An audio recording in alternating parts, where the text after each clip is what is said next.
అమ్మ అంటే ప్రేమకు నిదర్శనం, నాన్న అంటే నమ్మకానికి నిదర్శనం, భర్త అంటే భరించేవాడు, భార్య అంటే సహించేది.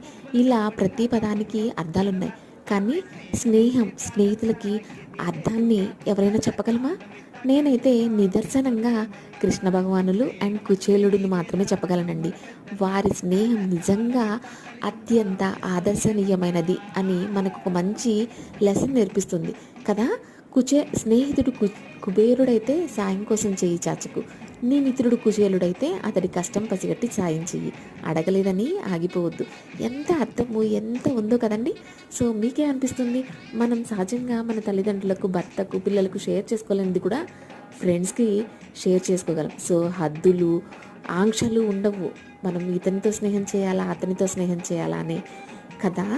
సో అందరికీ కూడా హ్యాపీ ఫ్రెండ్షిప్ డే అండి. మీ ఫ్రెండ్స్ ఉంటే ఎవరిని కూడా మిస్ చేసుకో